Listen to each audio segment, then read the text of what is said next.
भवभयमपहन्तुम् ज्ञानविज्ञानसारम्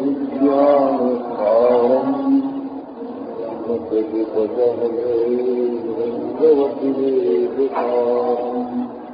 अमृतमुदधितश्चापायम्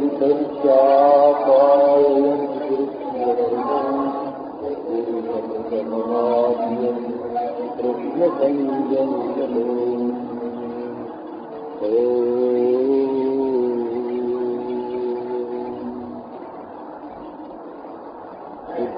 उवाच संशयः शृण्वतो वाचम् तव योगेश्वरेश्वर न निवर्तत आत्मस्थो येन भ्राम्यति मे मनः।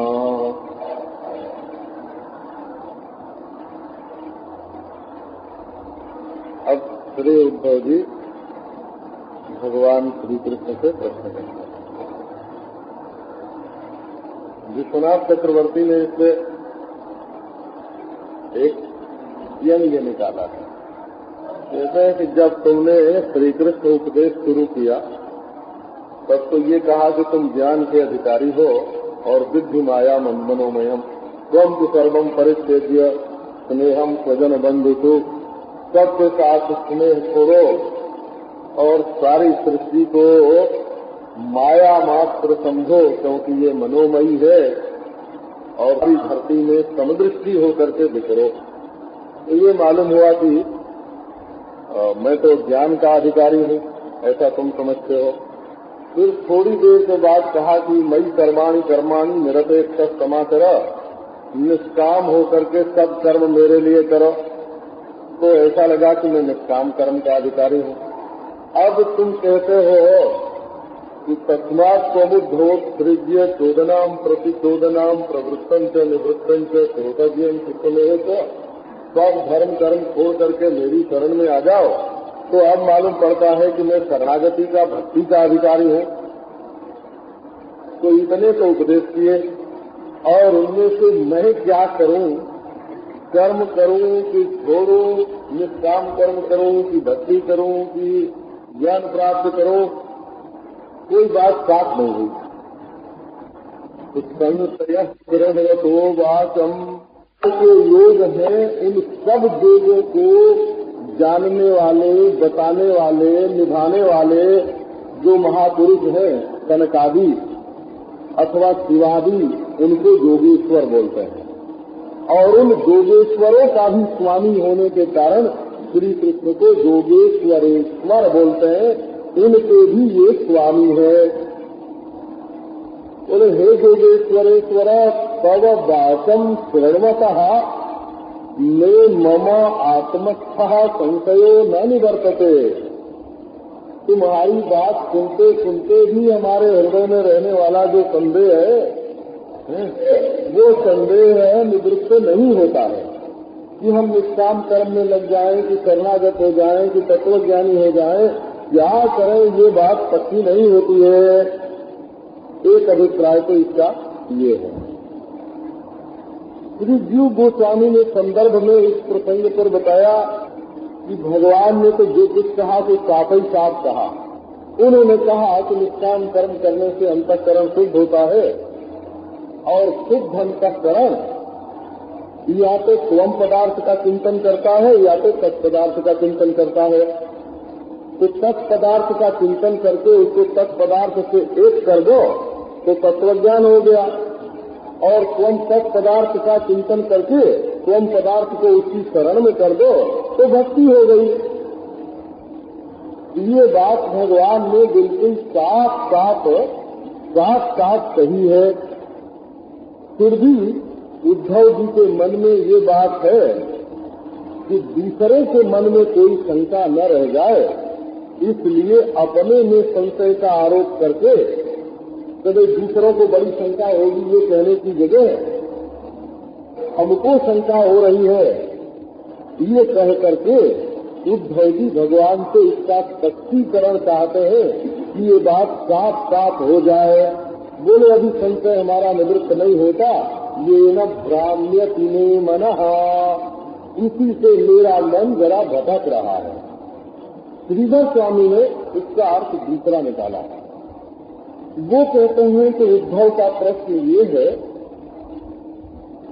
कि आत्मस्थ संशय माने आत्म विषय संशय। आत्मा करता है कि अकर्ता है? एक बार कहते हो कि आत्मा अकर्ता है और एक बार कहते हो कि आत्मा करता है। तो आत्म विषयक जो संशय है उसकी निवृत्ति नहीं होती कि आत्मा करता है कि नहीं है। अगर करता है तो कर्म भी करें निष्काम भाव से और शरणागत भी हो गए, और करता नहीं है तो कोई साधन करने की जरूरत ही नहीं है, सबका मूल ही कट गया। दूसरा प्रश्न ये है कि आखिर अधिकारी पुरुष को कर्म करना चाहिए कि नहीं करना चाहिए? तो जब कर्म कार्यम वा त्याज्यम वा, कर्म करना चाहिए या छोड़ना चाहिए, इसके संबंध में अभी तुम्हारी बात साफ नहीं हुई, स्पष्ट नहीं हुई, इसलिए मेरा मन भटक रहा है और अब आप स्पष्ट इसका निरूपण कीजिए। इसके उत्तर में भगवान श्री कृष्ण अब 8 श्लोक बोल करके इसका समाधान कर रहे हैं। ये ऐसा समाधान है महाराज कि एकाएक कोई पढ़ जाए पूरा का पूरा तो मालूम ही नहीं पड़ेगा कि समाधान क्या किया गया है। तो श्रीधर स्वामी समाधान का अभिप्राय बताते हैं। पहले अभिप्राय बता देते हैं, तब श्लोक का अर्थ लगाने में सुविधा हो जाती है। श्री भगवान वाचो स एक जीवो विवर प्रसूति प्राणेन घोषेण गुहां प्रविष्टः मनोमयं सूक्ष्ममुपेत्य रूपां मात्रा स्वरो वर्ण इति अविष्टः। देखो, ईश्वर हमारे हृदय में इस शरीर में ही मौजूद है, ये बात बता रहे हैं। ईश्वर हमारे इस शरीर में घुसा हुआ है। एक तो इसमें ये बहुत बड़ी बात निकलती है कि ईश्वर को ढूंढने के लिए कहीं दूर जाने की जरूरत नहीं। मुझको क्या तो ढूंढे बंदे, मैं तो तेरे पास हूँ। तो भाई बस कोई चीज कोई है तो कहाँ कोई है? कैसी इसी घर के भीतर इसी कमरे में कोई है। बोले तब कोई मुश्किल नहीं है, एक एक चीज ध्यान डालेंगे और जहाँ होगी वहाँ से निकाल लेंगे। ये तो पक्का है ना कि इस कमरे में कोई है। कहाँ इस कमरे में कोई है? ईश्वर है। ईश्वर इस शरीर में ही खोया हुआ है, ये बात बताते हैं। नहीं गृहे नष्टम वने मृग्यते। घर में अगर कोई चीज खोई हुई हो तो वो जंगल में नहीं ढूंढी जाती। तो यदि अपना हीरा इस शरीर के भीतर ही है कहीं तो एक करे कराओ शरीर का, है ना, पता लग जाएगा कहाँ है। तो ढूंढ हो इस शरीर में कहाँ है, तो उसका वर्णन इसमें बहुत बढ़िया है। शरीर में ईश्वर।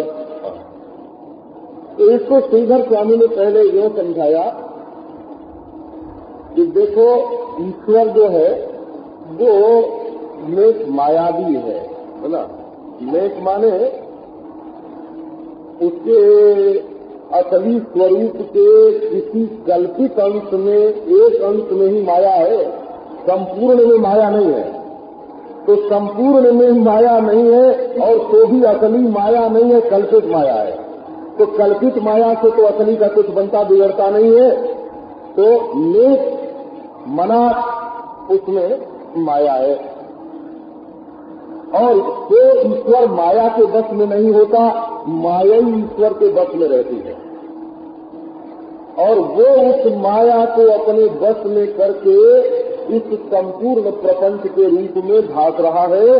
जैसे आकाश नीला नीला भाग रहा है, वैसे ब्रह्म माया वाले अंश में, माया वाले अंश में प्रपंच रूप से भाग रहा है। अब उस प्रपंच में अध्यास होने के कारण जीव जो है वो अविद्या से अपने को कर्ता और भोक्ता मानने लगते हैं। मन मैं पापी हूँ, मैं पुण्यात्मा हूँ, इसका नाम कर्तापन है ना। और मैं सुखी हूँ, मैं दुखी हूँ, इसका नाम भोक्तापन है। आप लोग वेदांत के विचार में सुनते हैं ना कि आत्मा करता है कि अकर्ता है, भोक्ता है कि अभोक्ता है। तो बोले क्या करता भोक्ता महात्मा लोग सुनाया करते हैं? बोले कर्ता भोक्ता का मतलब केवल इतना ही है, अपने को पापी और पुण्यात्मा मान बैठना, यही कर्तापन है। और अपने को सुखी दुखी मान बैठना, यही भोक्तापन है। और कर्तापन के कोई सीन पूछ नहीं होते और भोक्तापन के भी कोई सीन पूछ नहीं होते। भोक्तापन में कोई वजन नहीं है और कर्तापन में कोई हाथ पांव फेंकना नहीं है। हाथ से कर्म हो रहा है, पांव से चल रहे हैं, जीभ से बोल रहे हैं, संसार के सारे संसार के भोग हो रहे हैं। पर ये देखो कि तुम्हारे अंदर अभ्यास कर्तापन का और भोक्तापन का अभिमान है कि नहीं? का है तो अपने स्वरूप के अज्ञान से है। अब हो गए अज्ञानी, तो अज्ञानी पुरुष ही अपने को पापी पुण्यात्मा सुखी दुखी मानता है। बोले अच्छा भाई, हम अपने को पापी पुण्यात्मा नहीं मानते, तब बहुत अच्छे तुम्हारे मुंह में घी शक्कर, लेकिन अपने को सुखी दुखी मानते हो कि नहीं? जब तक अपने को सुखी दुखी मानते हो तब तक अपने को पापी पुण्यात्मा भी मानते हो। ये नहीं है कि इसमें मीठा मीठा गप और कड़वा कड़वा खी हो जाए। जो अपने को सुखी दुखी मान रहा है वो अपने को पापी पुण्यात्मा भी मान रहा है। अब यहाँ फिर विधि प्रतिषेध का अधिकार प्राप्त हुआ कि जब तुम करने वाले हो तो ये करो और ये मत करो, तब तुम्हें सुख की प्राप्ति होगी। ऐसी अवस्था में जब तक मनुष्य अपने को कर्ता भोक्ता मानता है, अंतःकरण की शुद्धि के लिए कर्माणि कुरु इत्युक्तम्, उसके लिए ये विधान है कि कर्म करना ही चाहिए। वो कर्म नहीं करेगा तो अंतःकरण शुद्ध नहीं होगा। दिल में गंदगी है कि नहीं है? ये जमानी जमा करे से कोई कह दे कि हम तो नहीं, हमारे तो गंदगी नहीं है, इससे काम नहीं चलेगा। मन की गंदगी क्या है? अंतःकरण की गंदगी क्या है? अंतःकरण की गंदगी वासना है। वासना ही अंतःकरण की गंदगी है, तो दूसरे को बताने का काम नहीं है। जब दूसरे की भी बतानी हो तो यो बोलना चाहिए कि हमारे अंतःकरण में ये वासना है, हमारे अंतःकरण में वासना। दोष का वर्णन करना हो तो अपनी ओर से वर्णन करना चाहिए, और गुण का वर्णन हो तो दूसरे में करना चाहिए। इनमें ये गुण है, इनमें ये गुण है, इनमें ये गुण है। एक महात्मा कभी किसी साधक को डांटते, और बहुत लोग रहते हैं तो मना तो करना ही पड़ता है ना। तो ये नहीं कहते कि तुम बहुत बुरे हो, क्या बोलते? तो बोलते तुम भी मेरे ही जैसे हो गए, है ना। बोलो मैम, मेरा तो बड़ा सौभाग्य हो अगर मैं आप जैसा हो जाऊं। तो बोले नहीं, तुमको मालूम नहीं है, तुम भी मेरे जैसे हो गए, मेरे जैसे हो गए। मौसम कौन कुटिल खल कामी, अब तो महाराज लाद दिया ना उसके ऊपर, मौसम कौन कुटिल खल कामी और तुम मेरे जैसे हो गए। तो क्या मतलब हुआ? कुटिल खल कामी हो गए, यही ना कहना हो गया। तो ये कहने का अपना अपना ढंग होता है। तो अंतःकरण शुद्ध करने के लिए, वासना मिटाने के लिए, मैल अगर कहीं लग गई हो, तुम्हारे कोई काली दाग शरीर पर काला दाग लग गया हो तो क्या करोगे? उसको साबुन लगा के धोओगे ना। तो जान लेने से कि मेरे चमड़ी में ये कालापन नहीं है, मेरे काम में ये कालापन असली नहीं है, ये तो बाहर से लगा है, ये जान लेने से वो कालापन छूटेगा? वो कालापन जान लेने से नहीं छूटेगा, उसको तो कर्म करके धोना पड़ेगा, माने साबुन लगा के धोना पड़ेगा। ऐसे ही अंतःकरण में जो वासनाएं लगी हैं वो कर्म से धुलते हैं। अब बोले कि तो कर्म जड़ हो गए, करते जाओ, रोज रोज मैल लगेगी, रोज रोज धो, रोज रोज वासना आएगी, रोज रोज कर्म करो। तब शास्त्र में बताया कि नहीं, भक्ति विक्षेपक कर्म को छोड़ करके भक्ति में विघ्न डालने वाला जो कर्म है उसको छोड़ दो, और सत पदार्थ का शोधन जिससे होवे, प्रीति जिससे होवे, दृढ़ विश्वास के साथ वैसे कर्म करते हुए भगवान का भजन करो। अब जब भगवान का भजन करते करते तत्व ज्ञान का उदय हो जाए तो फिर कर्म भी छोड़ दो, भोग भी छोड़ दो, सारी सृष्टि छूट गई, जब तक परमात्मा विद्या की, ब्रह्म विद्या की प्राप्ति नहीं हुई, तब तक कायदे से चलना चाहिए। इसीलिए शास्त्र में बताया है कि शिष्य को गुरु की आज्ञा के अनुसार चलना चाहिए, गुरु के चरित्र की नकल नहीं करनी चाहिए। एक ने अपने लक्ष्य को प्राप्त कर लिया, परमात्मा को प्राप्त कर लिया, वो साधन के रूप में कर्म का अनुष्ठान नहीं करता है, और एक को अभी साधन के रूप में परमात्मा की प्राप्ति के लिए कर्म का अनुष्ठान करना है। इसलिए गुरु की नकल नहीं करनी चाहिए, बल्कि गुरु की आज्ञा का पालन करना चाहिए। तेषाम यत् स्वतो युक्ताम बुद्धिमा सत्समाचरे ईश्वराणाम वचः सत्यम। जो ईश्वर से ऐक्य प्राप्त कर चुके हैं, इनका उपदेश सच्चा है। तथैवाचरितं क्वचित्, कहीं कहीं आचरण भी उनका अनुकरणीय है, लेकिन करना क्या? तेषाम यत् स्वतो युक्ताम बुद्धिमा सत्समाचरे। उनकी वाणी के अनुसार, उपदेश के अनुसार जो आचरण है, बुद्धिमान को उपदेश का अनुसरण करना चाहिए, आचरण का अनुकरण नहीं करना चाहिए। नहीं तो सीढ़ी पर से गिर जाएगा। अभी छत पर नहीं पहुंचा है, छत पर पहुंचने के बाद नाचे तो चल सकता है, लेकिन सीढ़ी पर ही नाचने लगोगे तो गिर जाओगे। तो इसलिए ये जो भगवान ने बताया कि कर्म करो, वो अंतःकरण शुद्धि के लिए, और कर्म में जो जड़ता है उसको मिटाने के लिए कहा भक्ति करो। और भक्ति करने के बाद जब ब्रह्म विद्या की प्राप्ति हो गई तो कह दिया कुछ करने धरने की जरूरत नहीं है। तो ये तीनों बातें तीन हालत में कही गई है। यदि आखिरी दशा प्राप्त हुए बिना कोई साधन छोड़ देगा, ब्रह्म ज्ञान जाने नहीं और कर्म दिए खटकाए, इनकी ऐसी आत्मा घोर नरक में जाए। तो बिना ब्रह्म ज्ञान के भक्ति अथवा कर्म का परित्याग नहीं करना चाहिए। जब ब्रह्म का अपरोक्ष साक्षात्कार हो जाए तब तो कर्म रहे कि नहीं रहे ये प्रश्न ही नहीं है। तो इसलिए अब बताते हैं कि ब्रह्मज्ञानी का कोई कर्तव्य नहीं है, उसके पहले कर्तव्य है। तो इस बात को समझाने के लिए अब मनुस्मृति की भी संगति लग गई, क्योंकि वो कर्म का विधान करता है। मनुस्मृति झूठी नहीं है, उसमें जैसे कर्म करने का विधान है वैसे कर्म करो।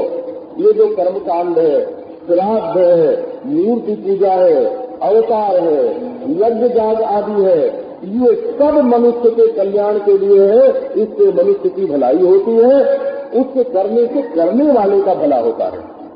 ये नहीं कि हम आरती उतारते हैं तो ईश्वर के सामने पहले अंधेरा था और हमने रोशनी जला दी तो ईश्वर के सामने प्रकाश हो गया। ईश्वर को प्रकाश देने के लिए दिया नहीं जलाया जाता है, दिया जलाने वाले को वो बाहर दिया जलाता है और भीतर उसको प्रकाश मिलता है, इसके लिए दिया जलाया जाता है। तो भगवान को स्नान कराते हैं तो भगवान कोई मैले हो गए हैं तो उनको स्नान कराए या नहीं? भगवान को स्नान कराते हैं और अपने दिल का स्नान होता है, उसमें जो गंदगी है वो दूर हो जाती है। पितर के लिए श्राद्ध किया जाता है तो पितर पता नहीं किस लोक में है, कहाँ है, कैसे है, वो बात है ना। लेकिन जो श्रद्धा से करेगा उसकी श्रद्धा के कारण उसका हृदय शुद्ध होगा, क्योंकि उसके हृदय में श्रद्धा आएगी। कर्म जो है वो कर्ता में विशेषता उत्पन्न करता है। इसलिए जो लोग ज्ञानियों की नकल करते हैं, ज्ञान प्राप्त करने का साधन नहीं करते हैं, वो गलत रास्ते पर चले जाते हैं। इस बात को समझाने के लिए ये प्रसंग बताते हैं। तत्र तावद ईश्वर बागादि इंद्रिय द्वारा जीव संस्कृति कारण भूतम प्रपंचोद्गमम आह। अब बताते हैं कि ईश्वर जो है इस संसार में कैसे प्रकट होता है, पहले इस बात को समझो। ये संसार के रूप में दूसरा कोई प्रकट नहीं हुआ है, ईश्वर ही प्रकट हुआ है। ये बात पहले समझा करके तब कर्म करना और कर्म त्यागना, इन दोनों का रहस्य बताया जाएगा। निश्चयेष जीवो विवर प्रसूति ही, वही पहला श्लोक हो भगवान का विवेचन है। गये जीवो विवर प्रसूति ही, जीव माने ईश्वर,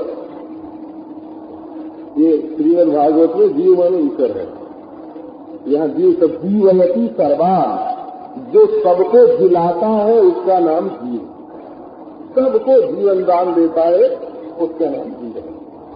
और गीता में देखो ईश्वर माने जीव, कहा शरीरम यदवाप्नोति यच्चाप्युत्क्रामतीश्वरः गृहीत्वैतानि संजाति वायुर्गन्धानुवासयात्। वो तो वासना को लेकर के जीव के पुनर्जन्म में जाने का वर्णन है। तो वहाँ ईश्वर माने जीव माने बिना काम चल ही नहीं सकता। वहाँ ईश्वर माने जीव है और यहाँ जीव माने ईश्वर है। तो साक्षात परोक्षम, वो कहाँ है भाई जीव? अपने शरीर में ही है। हे भगवान, इसी शरीर में 3.5 हाथ में ईश्वर छिपा है। कहा तिल के ओट में, तिल के ओट में पहाड़ छिपा हुआ है। ये तो चादर के भीतर चतुर्भुज है। ये जो चादर है ना, चांद की चादर, इसके भीतर चतुर्भुज छिपा हुआ है।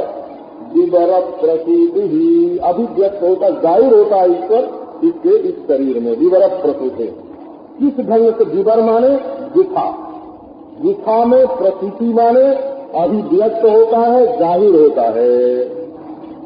जैसे प्राणे न गोजे न गुहाम प्रविष्टा मनोमयम सूक्ष्ममुपेत्य रूपम मात्रा स्वरूपवर्णित स्थविष्ठः। ये वैदिक रीति से बताते हैं। शरीर में चक्र होते हैं, चक्र। तो गुदा के पास मूलाधार चक्र होता है। वहाँ पहले परावाणी के रूप में परमात्मा प्रवेश करता है। प्राणेन, प्राणवायु की गति वहाँ तक है। नादवता प्राणेन, क्योंकि सांस चल रही है ना। ऐसा समझो कि अगर शरीर के किसी कण में प्राण न हो तो वो मुर्दा हो जाएगा। ये नाखून बढ़ता है ना, कैसे बढ़ता है? इसमें प्राण है तभी तो वो आगे को बढ़ता है। उसको आगे को धकेलने वाली कौन सी चीज है? हवा जो उसके भीतर है, वही तो उसको आगे को बढ़ा रही है। बाल बाहर को निकल रहे हैं तो कैसे निकल रहे हैं? भीतर कोई हवा है जो उसको धकेल रही है। तो सारे शरीर में प्राण भरा हुआ है और जहाँ गति होती है वहाँ आवाज भी होती है। ऐसी कोई चाल नहीं होती जिसमें कोई न कोई शब्द नहीं होता हो। गति में शब्द होता है और शब्द में गति होती है। तो ये शरीर में जो गति हो रही है उसमें एक शब्द धरा हुआ है। वो शब्द चेतन शब्द है। तो बोले परमात्मा उस पहले मूलाधार चक्र में प्रविष्ट होकर फिर घोषेण प्राणेन नादवता प्राणेन, शब्द वाले प्राण के साथ गुहाम प्रविष्टः, इस गुहा में आ गया है। जब किसी को छिपना होता है तो गुफा में छिपता है। वैसे तो परमात्मा सब जगह जाहिर है। वो आके छिपा कहा तो शरीर में जो गुहा बनी है वहाँ आकर के छिप गया। फिर मनोमयम सूक्ष्ममुपेत्य रूपम, वहाँ से फिर ऊपर चला तो मणिपूरक चक्र में आया। मणिपूरक मूलाधार और स्वाधिष्ठान दोनों को तो एक कर दिया। गुदा चक्र और मूत्रेंद्रिय के पास वाला चक्र दोनों को एक में करके तो वहाँ पे परावाणी के रूप में परमेश्वर है। और उसके बाद मणिपूरक नाभि के पास वाले चक्र में आकर के उसने मनोमय रूप धारण किया, सूक्ष्म रूप धारण किया। तो मणिपूरक और अनाहत दोनों में सूक्ष्म रूप धारण करके रहता है और पश्यंती और मध्यमा वाणी के रूप में रहता है। उसके ऊपर जब चलता है गले में आता है विशुद्ध चक्र में, तो विशुद्ध चक्र में और मुख में आकर के वो स्थूल शब्द का रूप धारण करता है।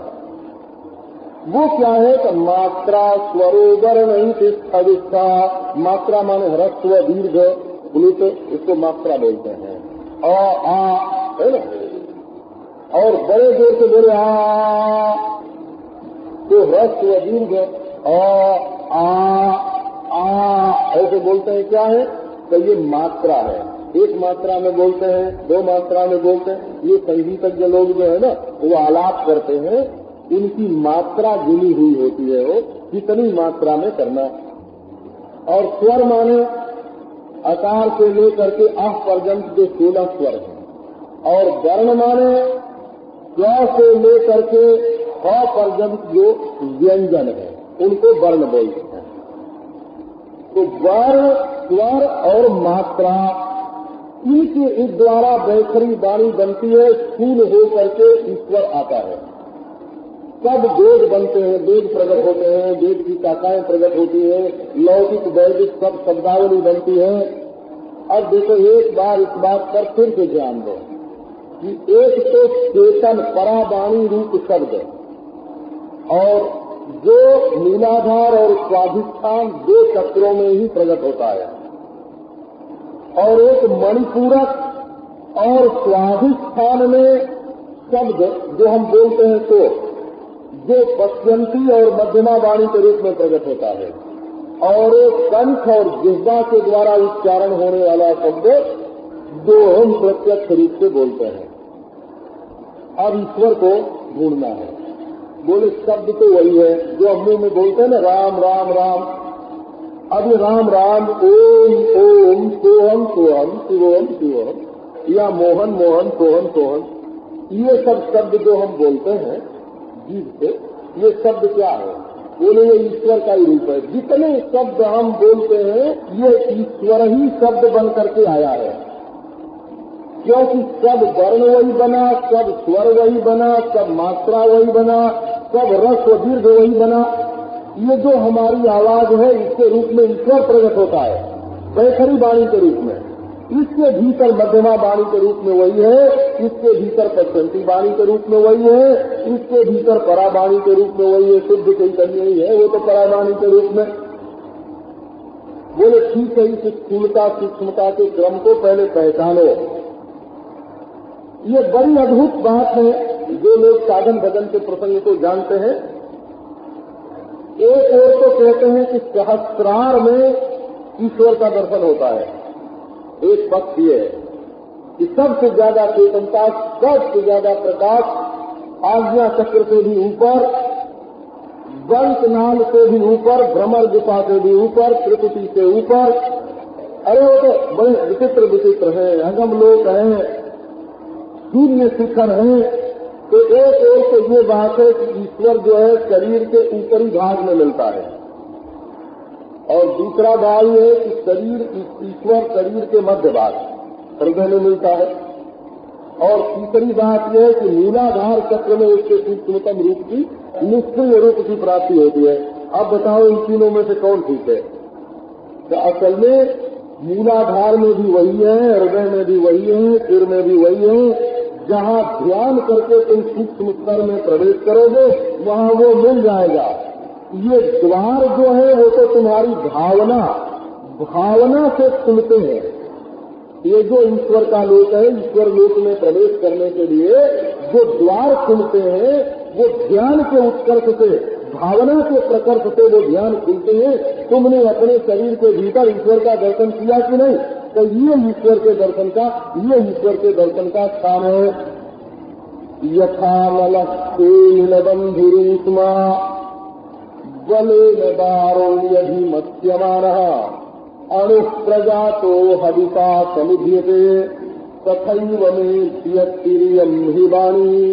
दृष्टांत देकर भगवान बताते हैं कि ये जो वाणी है, ये जो हमारे मुंह से आवाज निकलती है, ये मेरा ही जाहिरा रूप है। पहले तुम ये समझने की कोशिश करो कि शब्द जो है वो ईश्वर का रूप है। उन्हें यथा नलस्ते नीलबंधुरूष्मा, जैसे अग्नि आकाश में व्याप्त है, गर्मी सारे आकाश में भरी हुई है, और वायु की सहायता से वो उष्मा का रूप धारण करती है। और जब बलपूर्वक काष्ठ में उसका मंथन करते हैं तो चिंगारी के रूप में प्रकट होती है। फिर उसमें जब घी, शक्कर रुई उसमें डाल देते हैं तो हविष्य डाल देने पर वो खूब प्रज्वलित हो जाती है। तब बोले भाई ये जो खूब देर से प्रज्वलित हो रही है वो अग्नि कौन? तो वो पहले चिंगारी थी। तो वो जो चिंगारी थी तो कहाँ से आई?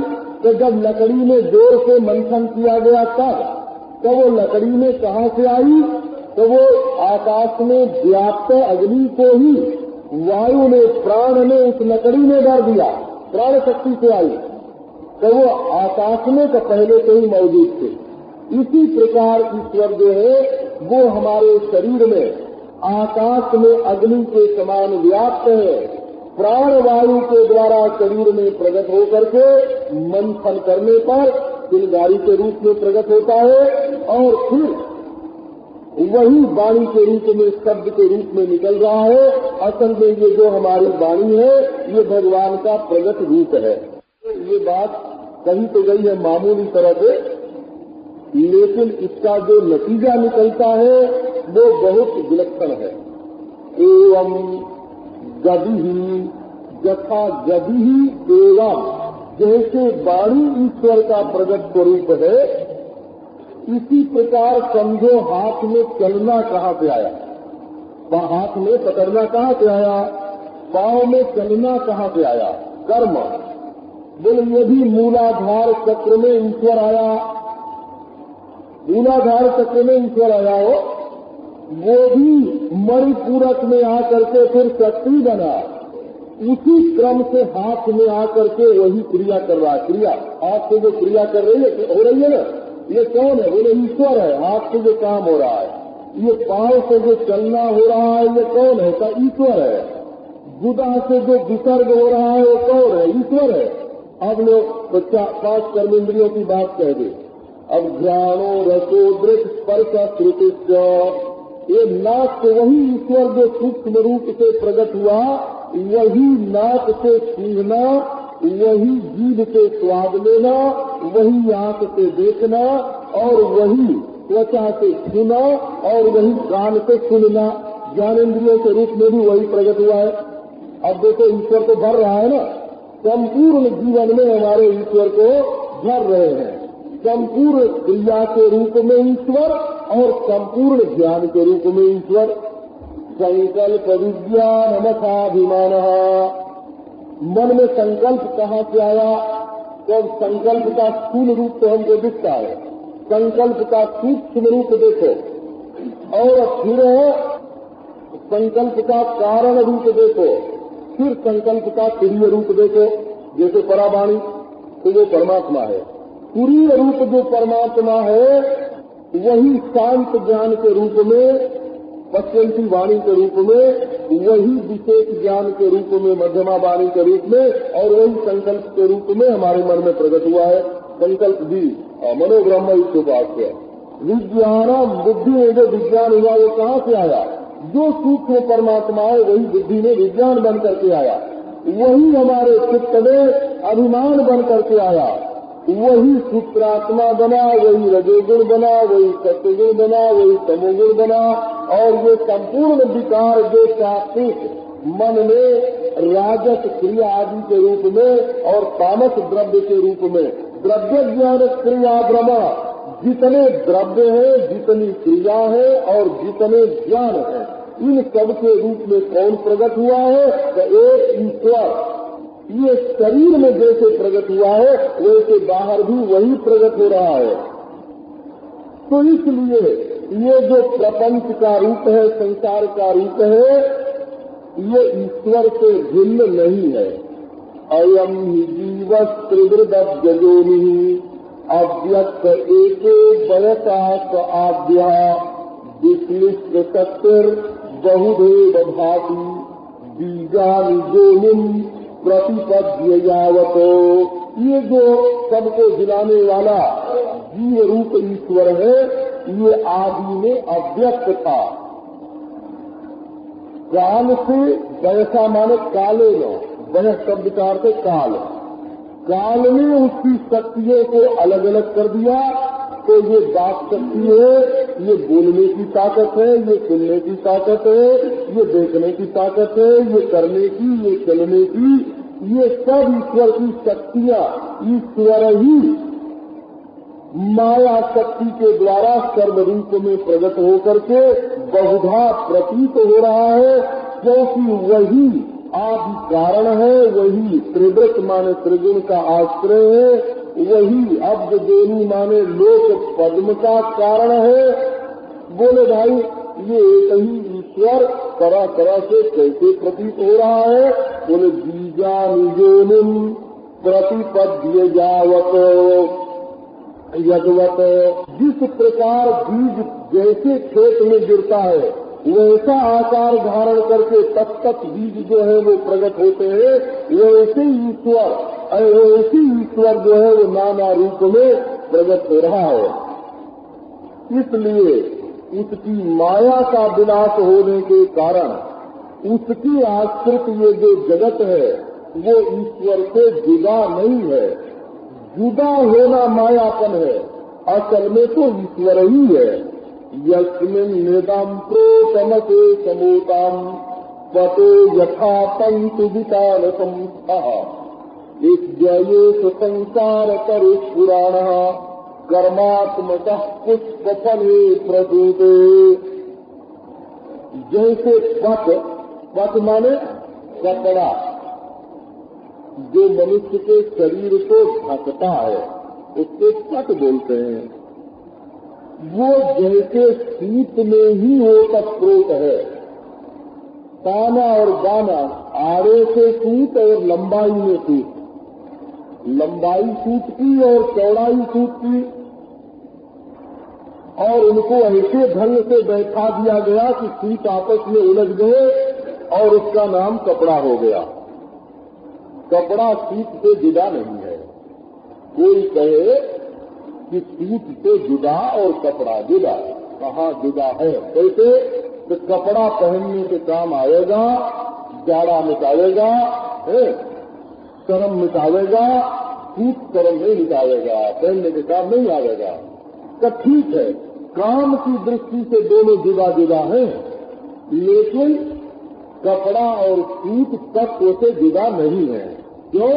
अगर जुदा हो गए तो सूत को निकाल दो तो कपड़ा क्या रहेगा? सूत ले लेने के बाद कपड़ा कुछ नहीं रहता है। जैसे कपड़ा सूत में ही संपूर्ण रूप से ओतप्रोत है, कपड़े का ताना बाना दोनों सूत है, तंतु वितान में ही वो स्थित है। इसी प्रकार ये संसार रूपी जो वृक्ष है, ये जिस ताने दाने से बना है उस ताने दाने का नाम ईश्वर है, वो प्राचीन है। ये केवल कर्म की माया है। जैसे सूत कपड़ा कैसे बनता है? बोले कर्म की माया से। अरे हाथों से महाराज इधर उधर सूत कर दिया और उसकी करनी भरनी कुछ ऐसी, दाना दाना उसका कुछ ऐसा जोड़ दिया कि कपड़ा दिखता है।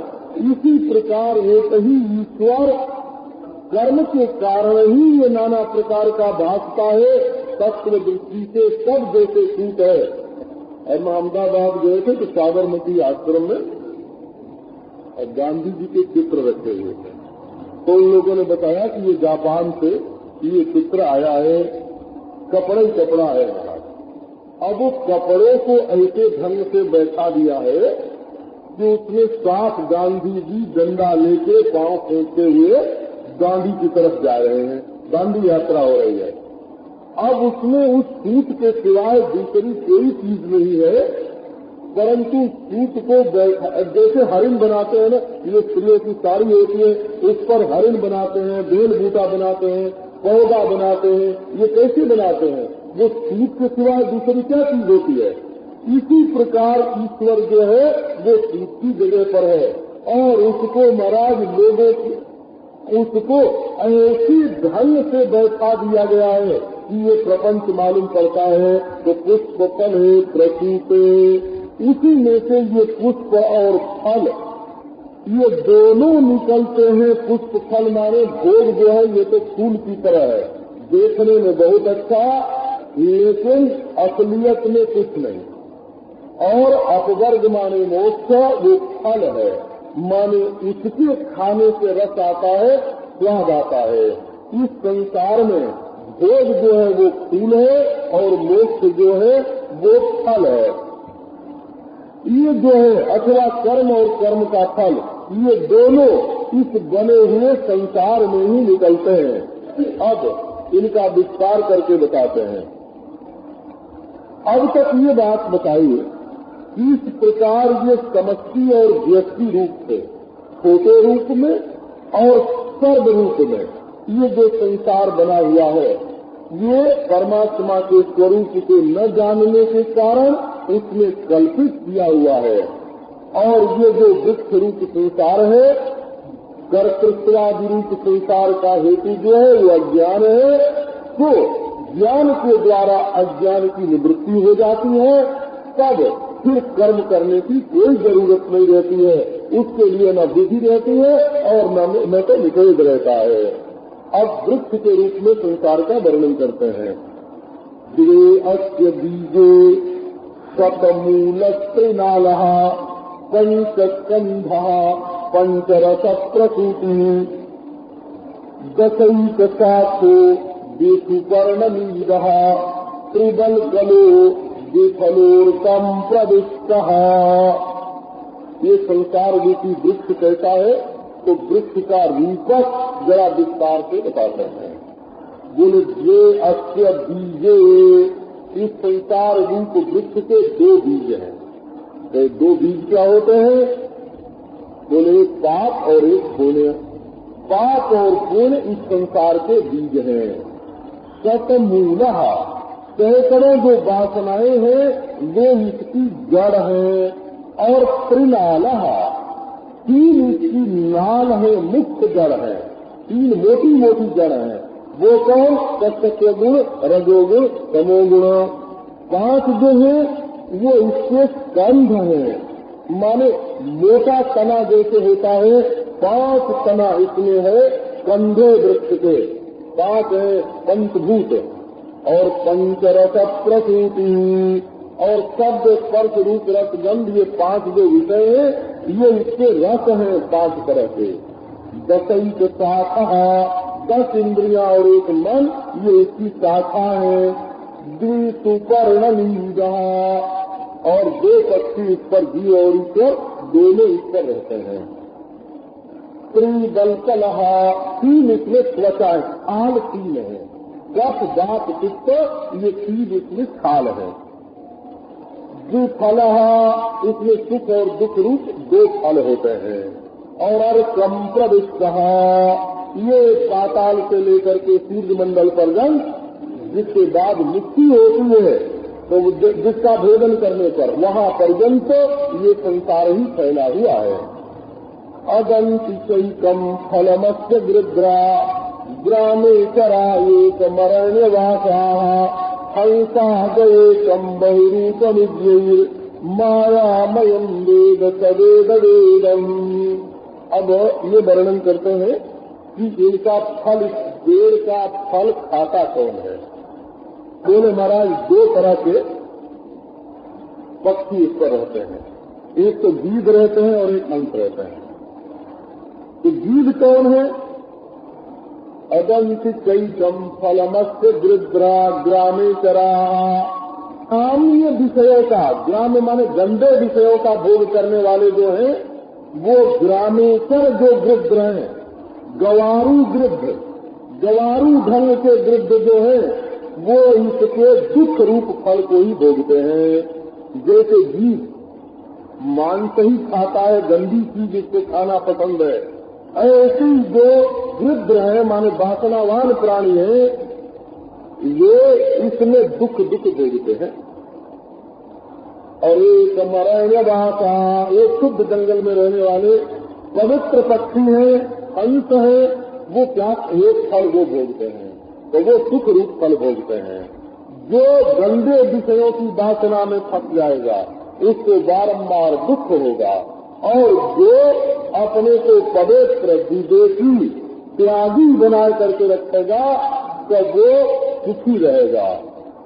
बहुरूप एकम बहुरूपमिद्यैर मायामयम वेद सवेद वेदम। काकल में ज्ञानी कौन है? तो बताते हैं कि जहाँ ही गुरु भी कृतवा एकम परमात्मानम मायामयम बहुरूपम वेद स वेदम वेद। जो गुरुओं की शरण में जा करके पूज्य माने गुरु। पूज्य शब्द बृहस्पति के लिए आता है संस्कृत साहित्य में। पूज्य माने देवताओं के गुरु। तो इसका मतलब यह है गुरु जो पूज्य आचार्य गण है, ब्रह्मज्ञानी है, तत्वज्ञानी है, आत्मदर्शी है, अनुभवी है, इन महापुरुषों के पास जा करके उनके चरणों की सेवा करके जिसने ये जान लिया कि एक ही परमेश्वर माया से बहुरूप हो रहा है, उसके सिवाय दूसरी कोई वस्तु नहीं है, इसने वेद का रहस्य जान लिया। स वेद वेदम मायामयम वेद स वेद वेदम। उसने वेद जान लिया जिसने ये जान लिया कि एक ही परमात्मा माया करके अनेक भाष रहा है, पर ये बात बिना गुरुजनों के मालूम नहीं पड़ती। इसलिए बताया कि अगर तुमको उद्धव जी ये ज्ञान हुआ कि नहीं कि सब परमात्मा है, मानना दूसरी बात है, कहना दूसरी बात है, और ये अनुभव होना कि सर्व ईश्वर है, ये दूसरी बात। महात्माओं के अनुभव को जो बहुत गंभीर है सर्व ईश्वर, उसको बहुत हल्का फुल्का बना करके बाजार में नहीं फेंकना चाहिए। तो बोले ये ज्ञान तुम्हें हुआ कि नहीं हुआ? अगर नहीं हुआ तो इस ज्ञान की प्राप्ति में प्रतिबंध क्या है, रुकावट क्या है? तो बोले वासनाएं हैं। तो वासनाओं को मिटाने के लिए कर्म करो, धर्म करो। वासनाओं को मिटाने के लिए निष्काम कर्म धर्म करो। बोले फिर हमेशा करते ही रह जाए, चले उनसे छूटने के लिए भक्ति करो, भगवान की भक्ति करो, तब हृदय शुद्ध होगा। और हृदय शुद्ध होने पर ब्रह्मानुभूति होगी, और ब्रह्मानुभूति होगी तब उसके बाद फिर कुछ करना धरना शेष नहीं रहेगा। ये बात कहते हैं। एवं गुरुपासनयैव भक्त्या विद्या कुठारेण सुतेन धीरः दिवृत्य जीवाशयमप्रमत्तः सम्पद्य चात्मानमसत्यशास्त्रम्। इस प्रकार एवं गुरुपासनयैव भक्त्या सुतेन विद्या कुठारेण। बोले देखो ब्रह्म ज्ञान का जो कुल्हाड़ा है उसको खूब तीखा करो। ज्ञान का कुल्हाड़ा भोकर नहीं होगा, नहीं तो मारते रहोगे और पेड़ की जड़ कटेगी नहीं। ये संसार वृक्ष है। वृक्ष वो होता है जिसकी जड़ काटे बिना न कटे, उसका नाम वृक्ष होता है। बोले कटेगा ये संसार का वृक्ष? संसार का वृक्ष माने नरक में जाना, स्वर्ग में जाना। संसार माने ईट पत्थर नहीं। संसार माने पुनर्जन्म, नरक, स्वर्ग, वासना, बंधन, दुख जो हम भोग रहे हैं, इसका नाम संसार है। तो इस दुख में संसार रूप वृक्ष को काटना पड़ता है। तो काहे से काटेंगे? तो ब्रह्म ज्ञान के कुल्हाड़े से कटेगा। तो बोले भाई ब्रह्म ज्ञान के कुल्हाड़े से कटेगा तो लाओ काटे। बोले नहीं, सीते न, तीक्ष्ण चाहिए, तीखा कुल्हाड़ा चाहिए। चित माने कान धराए, चित माने कान धराए हुए को चित बोलता है। अच्छा जी, तो अभी कान धराने के लिए क्या चाहिए? बोले गुरुपासनयैव भक्त्या। गुरु की जो उपासना है उसी से ये तीक्ष्ण होता है। गुरु की उपासना से ब्रह्म ज्ञान का कुल्हाड़ा तीक्ष्ण होता है। और भक्त्यैव सुतेन, भगवत भक्ति से ये ब्रह्म विद्या का कुल्हाड़ा तीक्ष्ण होता है। यहाँ लगता ऐसा है गुरुपासनया एव भक्त्या, गुरुपासनैव भक्ति, गुरुपासनया भक्त्या एव, गुरु की जो उपासना है वही भक्ति है। गुरु की उपासना रूप भक्ति के द्वारा ब्रह्म विद्या के कुल्हाड़े को तीक्ष्ण करो और अप्रमत्तः धीरः। एक तो प्रमाद मत करो, प्रमाद मत करो माने अपनी इंद्रियों को और मन को संसार के विषयों के भोग में फंसने मत दो, इसमें ढील मत दो। और धीरः जो दुख आए उनको धैर्य से सहन करो।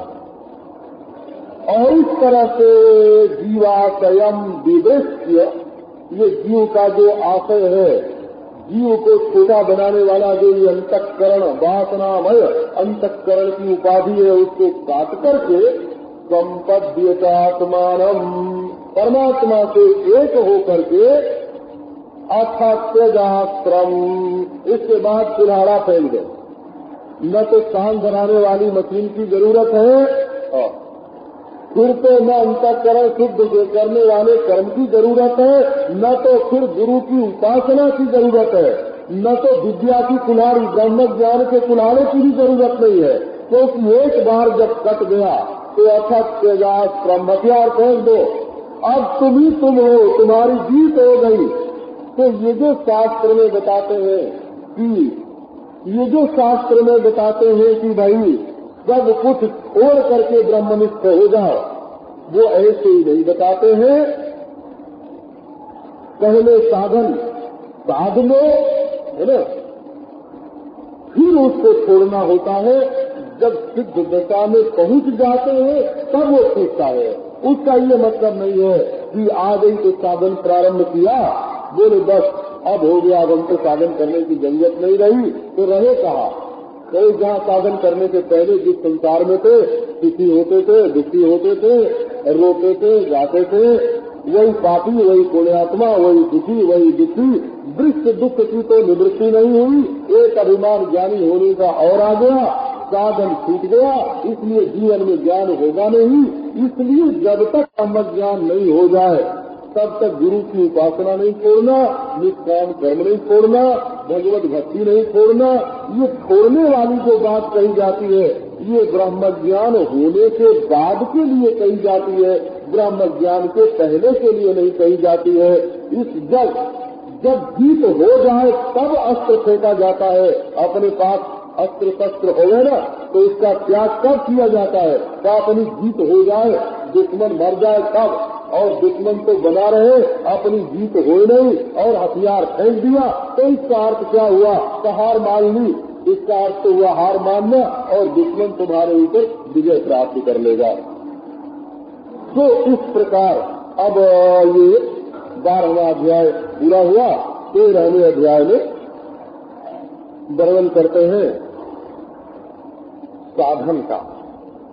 ये 13वां और 14वां अध्याय, ये दोनों ही बहुत महत्वपूर्ण अध्याय साधन की दृष्टि से माने जाते हैं। इसमें साधन का जैसे गुर बता दिया गया हो, साधन का रहस्य ही बता दिया गया है। तो क्या है कि कहते हैं कि जब जीव भाव समाप्त हो जाए तब साधन छोड़ना। जब तक जीव अपने को ब्रह्म रूप से साक्षात्कार अपने को न जान ले, तब तक साधन करते जाना। बोले भाई यहाँ तो सत्वगुण है, रजोगुण है, तमोगुण है, तीनों गुणों की वृत्ति का प्रतिबंध है, ब्रह्म ज्ञान हो गई कैसे? लोग फंसे रहते हैं। कोई कहते हैं महाराज हमको तो बस कुछ करना धरना नहीं सुहाता है, पड़े हुए हैं, तो मूड है, तमोगुणी है। बोले हम तो इतने बिजी हैं कि हमको फुर्सत नहीं है। बोले रजोगुणी है। क्या बोले महाराज बीज धातु संस्कृत में है, हो बीज धातु, उसी से ये वेद भी बनता है। भला वेद शब्द उसी से बनता है।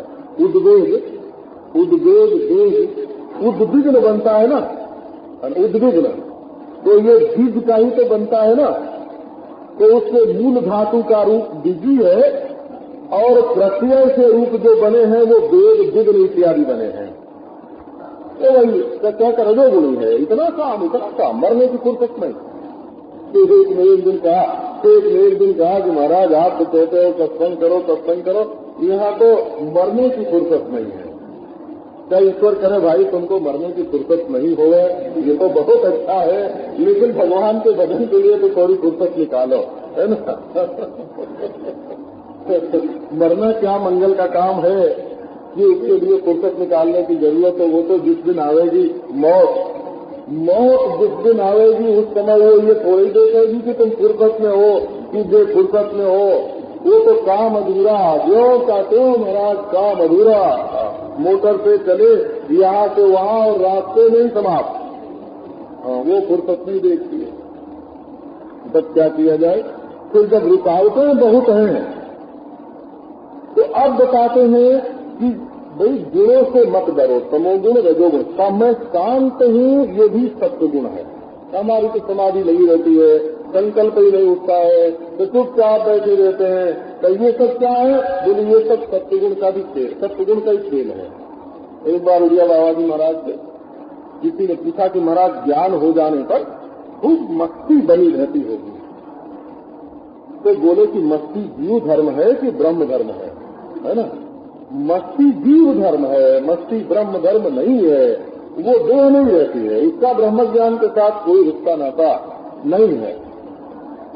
तो अच्छा, तो ये गुण, मैं शांत हूँ, मैं समाधिस्थ हूँ, मेरी वृत्ति सदाकार है, मेरे अंतःकरण में ये विशेषताएं हैं, ये सत्वगुण का अभिमान है। और मैं बड़ा प्रेमी हूँ, बड़ा रागी हूँ, बड़ा काम करने वाला हूँ, ये रजोगुण का अभिमान है।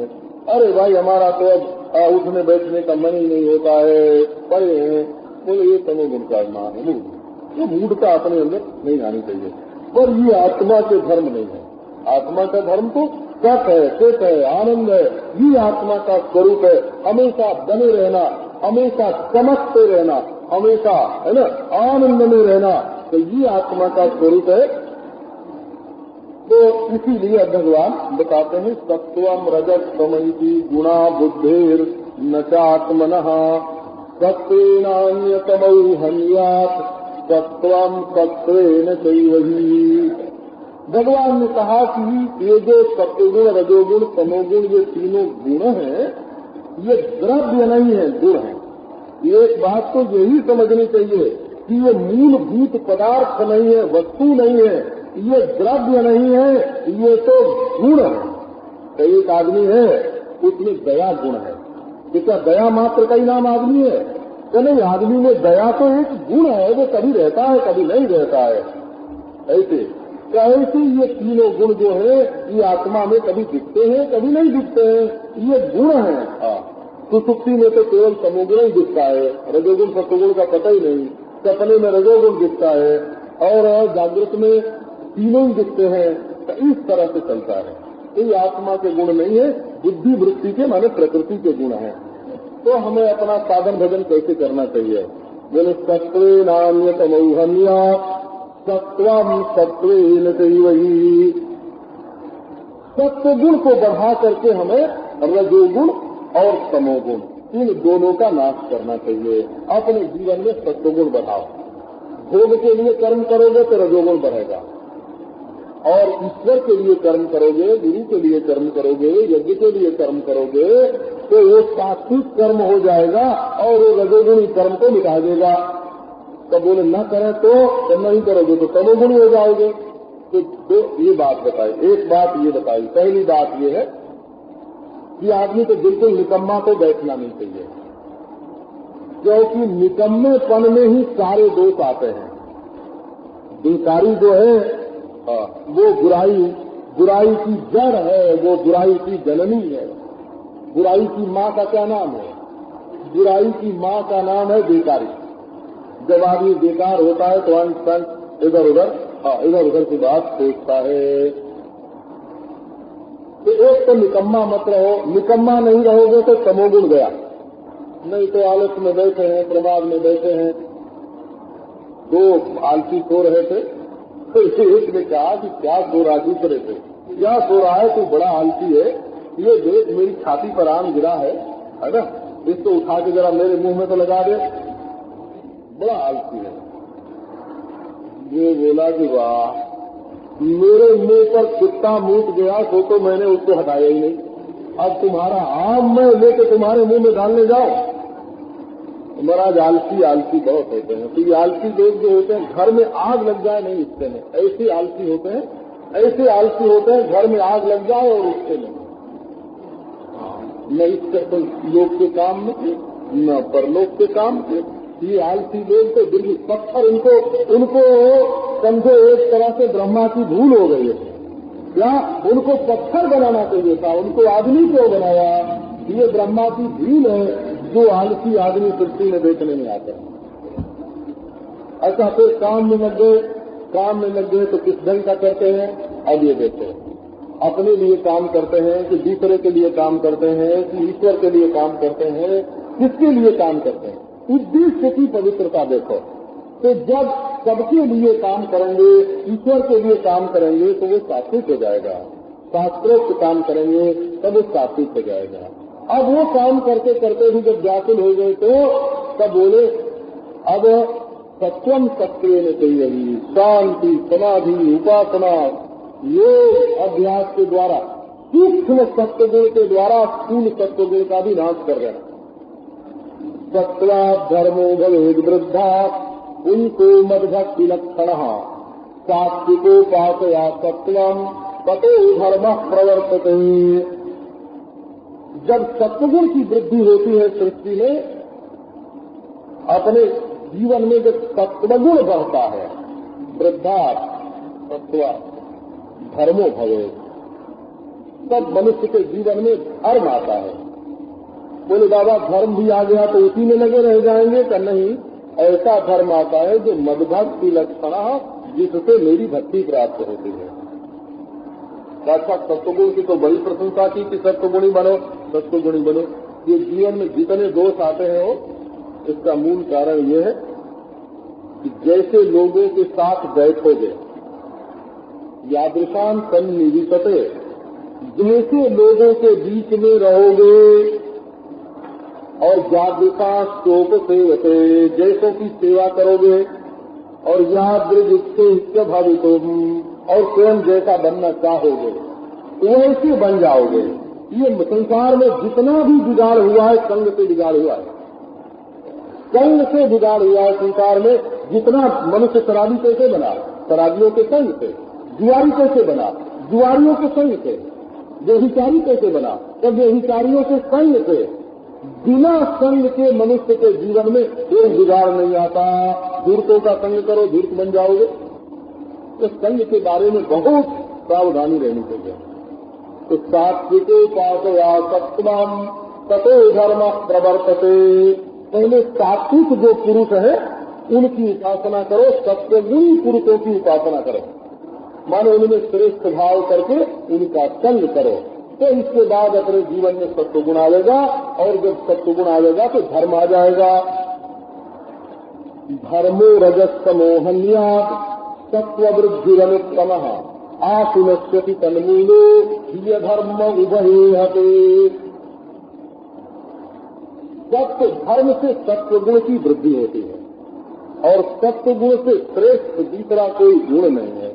और जब सत्वगुण बढ़ता है तो रजोगुण और तमोगुण को मिटा देता है। तमोगुण माने अंधेरा। जब कुछ न सीधे तो समझो कि कम है ना, घर में अंधेरा है, इसका नाम कम है। तो तुम्हारे भीतर अंधेरा है, कहाँ जाए, क्या करें, इसका नाम तमोगुण है। और रज क्या है कि धूल उड़ रही है, अब भाग रहे हैं। इधर से आया आदि का एक धोखा, इधर से आया इधर उड़ा ले गया, दूसरा धोखा उधर से आया उधर उड़ा ले गया। अपना कोई वश नहीं, बस कर्मों के चक्कर में पड़े हुए हैं, इसका नाम रजोगुण है। तो जब सत्वगुण बढ़ाने वाला धर्म होता है, उससे इनकी कोई स्थिति नहीं है, तब रजोगुण और तमोगुण का नाश होता है। आसुनश्यति तन्मूलो ह्य धर्म उभयेहते। जब रजोगुण और तमोगुण दोनों का नाश हो जाता है तब उभयेहते तन्मूलो ही अधर्म आसुनश्यति। क्योंकि अधर्म कहाँ से पैदा होता है? अधर्म का बाप कौन है? रजोगुण और तमोगुण, ये दोनों अधर्म के बाप हैं।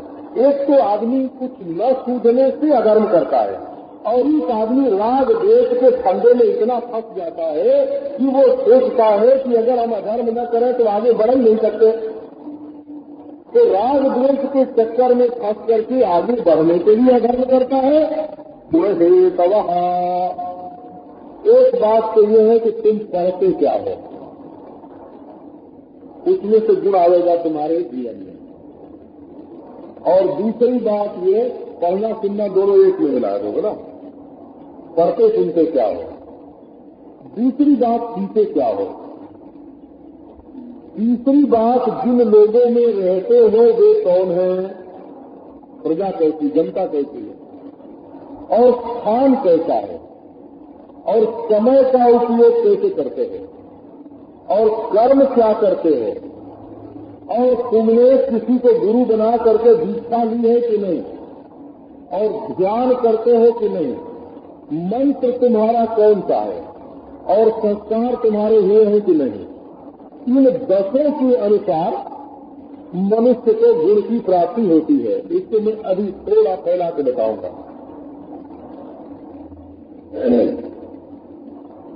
तत्तत्सात्विकमेवैषाम् यद् यद् वृद्धा प्रपक्षते निन्दन्ति काम संयत्तद् राजसं तदुपेक्षितम्। कैसा भाई सात्विक क्या है, सत्वगुणी चीज क्या है। बोले ज्ञान वृद्धा जगत सात्विकम प्रकटते। ज्ञान वृद्ध लोग उम्र में बड़े नहीं है ना। कभी कभी लोग महाराज सफेद दाढ़ी दिखा के तो हमारी दाढ़ी कोई धूप में कोई सफेद हुई है, ऐसे हमारी बात माननी पड़ेगी और बुरे काम करवा लेते हैं। तो सफेद दाढ़ी के चक्कर में तो नहीं आना चाहिए कि हमारी उम्र बड़ी है इसलिए हमारी बात मानो। जो ज्ञान वृद्ध है, जो सचमुच संपूर्ण विषमता में समता को देखते हैं, अनेकता में एकता को देखते हैं, अल्प में पूर्ण को देखते हैं, वे जो ज्ञान वृद्ध पुरुष हैं, वे जिसको कहें कि ये सत्वगुणी चीज है वो सत्वगुणी है, और जिसकी निंदा करे वो तमोगुणी है, और जिसकी उपेक्षा कर दे वो रजोगुणी है। तो फिर यदि तुम सत्वगुण के रास्ते पर चलना चाहते हो तो सात्विकामेव सेवेतो पुमान सत्त्वविवृद्धये ततो धर्मः ततो ज्ञानम् ज्ञायत स्मृतिरपोहनम्। पुरुष को चाहिए कि सात्विक पदार्थों का सेवन करें। तो पहले पढ़ाई वाली बात आई। निवृत्ति शास्त्राण्येव सेवेतो, निवृत्ति शास्त्र जो है जिससे विषय भोग के निवृत्ति हो करके परमात्मा में मन लगे, शांति मिले, ऐसा शास्त्र पढ़ना जिसमें खूब प्रवृत्ति का वर्णन हो, पाखंड का वर्णन हो, नास्तिकता का वर्णन हो, आलस्य प्रमाद का वर्णन हो। जो हिंसा के शास्त्र हो, काम के शास्त्र हो, लोभ के शास्त्र हो, उनको नहीं पढ़ना। ये आगमन पहली बात ये है। दूसरी क्या है कि जल शुद्ध पीना। तो जल शुद्ध क्या पीना, बोले गंगा जल पीना, तीर्थ का जल पीना, वो पवित्र होता है। जिसमें बहुत सुगंध हो वो जल कैसा है, रजोगुणी है। जल में गंध नहीं हो, बिल्कुल किसी प्रकार की गंध नहीं हो जल में, तो वो शुद्ध जल होता है। हमारे मिट्टी काम से कोई मिला हुआ नहीं है, गंध मृत्यु का काम से है। और शराब है, शराब है तो ये तमोगुणी जल है। इसके पीने से तमोगुण की वृद्धि होगी, बेहोश हो जाओगे, अपनी बुद्धि काबू में नहीं रहेगी। और गंध वाला पानी पीने से विषय वासना बढ़ेगी, और तीर्थ का जल पियोगे तो पवित्रता आएगी। प्रजा जना, जो लोग धर्मात्मा हैं, निवृत्ति परायण हैं, भगवत भक्त हैं, ऐसे लोगों के बीच में बैठो। जो दुराचारी हैं उन लोगों का सेवन मत करो। स्थान स्थान कैसा रहे, कभी एकांत हो, पवित्र हो, इस देश का सेवन करो। भगवान के मंदिर में बैठो। रक्षा जा करके सड़क पर घूमना, जहाँ मोटरें दौड़ रही हो, जहाँ लोग जुआ खेल रहे हो, जीत, ऐसी जगह पर जा करके जहाँ वासना की वृद्धि होती हो नहीं बैठना चाहिए। समय बोले प्रातःकालिक करके सूर्योदय से पहले ब्राह्म मुहूर्त में सोते समय महाराज जितनी बुराइयां अच्छाइयां होती है ना ये सब दब जाती हैं। ये तो आप मानते हैं ना, गाढ़ निद्रा जब आती है तो उस समय न बुरे संकल्प रहते हैं न अच्छे संकल्प रहते हैं। समता एक तरह की अज्ञान से ही सही पर उस समझ में एक प्रकार की समता तो आती है ना।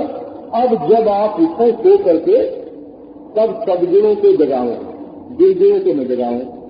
सदगुण भी सो गए थे, दुर्गुण भी सो गए थे, लेकिन आप उठ करके सदगुणों को जगाना शुरू कर दें और दुर्गुणों को न जगाएं। प्रातः काल का समय सदगुणों को जगाने में व्यतीत करें। ब्राह्म मुहूर्त का ठीक उपयोग करें। और ये नहीं कि जब खूब नींद आने का समय हो गए, रात दिन भर थके हुए हैं, अब भजन करने बैठ गए, जब थकान में भजन नहीं होता नींद आती है, निद्रा आती है। तो आधी रात के समय, विषय भोग के समय नहीं। कर्म के नित्याम, दूसरे को नुकसान पहुंचाने वाला कर्म नहीं करना चाहिए। संध्या वंदन, भगवत भजन, पूजन आदि जो कर्म है वो करना चाहिए। जन्म बोले अच्छे गुरु से एक अच्छा जन्म, जो कर्मों के अनुसार जन्म हुआ है ना, पूर्व कर्मों के अनुसार, ये तो जन्म हुआ ही है। अब एक अपनी पसंद का जन्म ग्रहण करो। अपनी पसंद का, ये गुरु से जो दीक्षा लेना है उसमें अपना नाम बदल देना, अपनी उम्र बदल देना, अपना रूप मन में बदल लेना और भीतर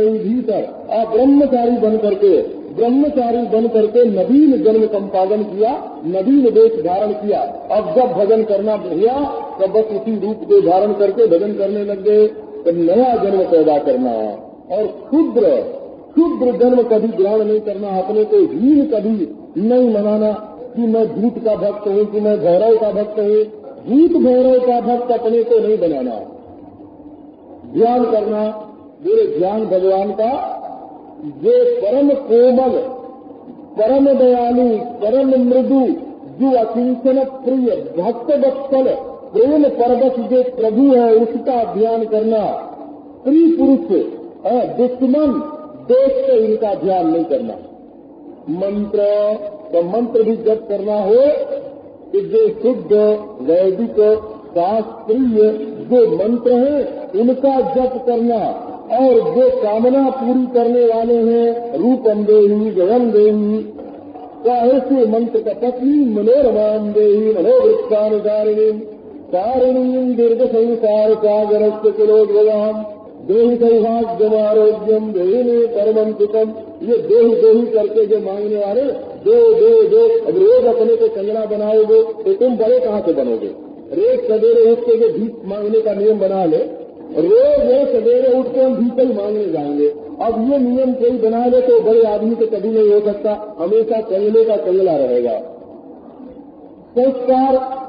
संस्कार माने घर में झाड़ू लगाना है या शरीर में साबुन लगाना है, इसको भी संस्कार बोलते हैं। ऐसा संस्कार नहीं, संस्कार वो जिससे मन की स्वच्छता हो। मन की स्वच्छता हो तो बोले भाई ऐसा संस्कार, मानिए 10 बातें बताएं। यदि अपने को मनुष्य सुधारना चाहता हो तो इन 10 बातों का जो ध्यान रखे। एक तो वो पढ़ता क्या है, दूसरे वो पीता क्या है, और तीसरे वो रहता, पीने में खाना भी ले लेना हो, खाता पीता क्या है, और तीसरे वो किन लोगों में रहता है, और चौथे उसके स्थान कौन कौन सा पसंद है, 5वां वो ब्रह्म वेला का उपयोग कैसा करता है, 6ठा वो कर्म क्या करना पसंद करता है, उसने जन्म कैसा अपना दीक्षा ले करके गुरु को बात बना करके उसने कौन सा जन्म प्राप्त किया है, ध्यान किसका करता है, मंत्र किसका जपता है, और अपने मन को शुद्ध करने के लिए क्या संस्कार करता है। अगर इन 10 बातों पर ध्यान रखो तो तुम्हारा अंतःकरण सिद्ध हो जाए। बोले भाई इससे क्या होगा, ज्ञान तो हम जा करके किसी से सुन आएंगे तत्वमसी और हो जाएगा। तो बोले बाबा उसके सामने 1,00,000 बार तत्वमसी बोलो, उससे कुछ ज्ञानवान होने वाला नहीं है। इस्लम दानतम बलि वर्गम गुरु कस्मान नमोदय। कोई बैल होवे, कोई ऊंट होवे और बारंबार उसके कान में तत्वमसी हम ब्रह्मास्मि सुनाया जाए तो ज्ञान होगा। अधिकारी पुरुष के कान में पढ़ करके महावाक्य जो है वो अपना फल उत्पन्न करता है। अनधिकारी पुरुष के कान में पढ़ करके महावाक्य अपना फल उत्पन्न नहीं करता।